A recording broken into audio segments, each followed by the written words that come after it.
Bismillahirrahmanirrahim. Baik.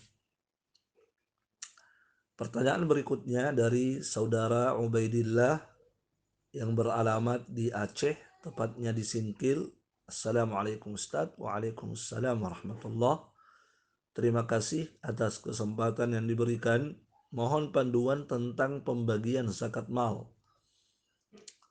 Apakah seorang ASN yang bekerja di Baitul Mal berhak mendapatkan pembagian dari hak amil? Haruskah zakat dibagi dalam bentuk uang? Syukran, jazakallahu khairan, wa barakallahu fi ustaduna. Wa anta jazakallahu khair, wa fikum barakallah. Taib. Tentang zakat mal, zakat harta, ya, itu sangat jelas dalil dalam Al-Quran, ya, siapa saja yang berhak untuk memperoleh dan mendapatkan zakat mal ini. Sangat jelas, ya, kepada siapa dibagikan zakat harta itu disebutkan dengan jelas dalam surah Taubah. Allah Subhanahu wa taala berfirman, "Innamas sadaqatu lil fuqara'i wal masakin wal 'amilina 'alaiha wal mu'allafati qulubuhum wa fir riqab wal gharimina wa fi sabilillahi wa banis sabil." Maka dalam surah At-Taubah ini disebutkan ada 8 asnaf, ada 8 golongan yang berhak untuk mendapatkan zakat harta. Yang pertama kata Allah, al-fuqara, orang-orang fakir. Yang kedua, wal masakin, orang-orang miskin. Yang ketiga, wal amilina 'alaiha, para amil. Ya, para amil, orang-orang yang ditugaskan oleh pemerintah untuk menangani harta zakat, itu disebut dengan amil, yang ditunjuk oleh pemerintah untuk menangani zakat. Kemudian yang keempat, wal muallafati qulubuhum, para muallaf, orang-orang yang baru masuk Islam, itu termasuk muallaf. Kemudian wa fir riqab, untuk membebaskan budak, maka boleh diambil dari zakat harta. Kemudian, ya, wa fir riqab wal gharimina 'alaiha, orang-orang yang gharim, orang-orang yang pailit, punya banyak utang dan tidak mampu membayar hutangnya, bangkrut dia, maka boleh dibantu bayar hutang dengan diambil dari zakat harta untuk membayarkan hutangnya.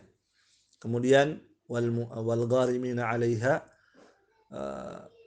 innamas sadaqatu lil fuqara'i wal masakin wal 'amilina 'alaiha wal mu'allafati qulubuhum fir riqab wal gharimin wa fi sabilillah. Kemudian berikutnya yang ketujuh, fi sabilillah, orang-orang yang berjihad di jalan Allah Subhanahu wa taala, yang berperang di jalan Allah Subhanahu wa taala, maka itu juga diberikan harta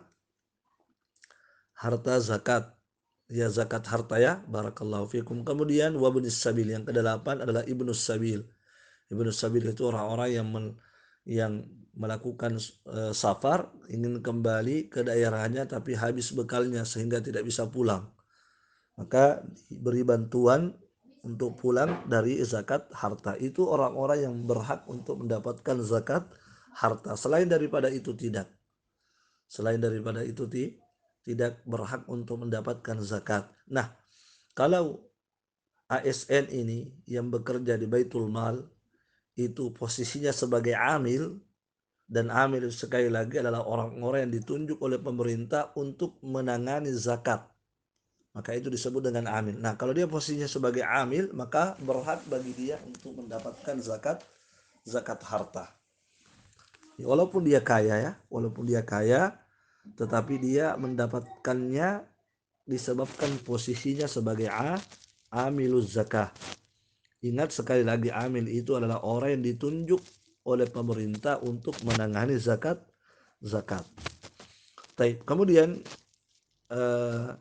haruskah zakat dibagi dalam bentuk uang? Jawabannya iya. zakat harta itu dikeluarkan dalam bentuk uang, nuqud. Ya, dalam bentuk dirham misalnya ya. Ya, taib. Kecuali kalau ada hajat untuk mengeluarkan dalam bentuk barang, ya maka boleh saja, tetapi hukum asalnya yang wajib adalah dikeluarkan dalam bentuk nilai atau dalam bentuk uang. Barakallahu fikum.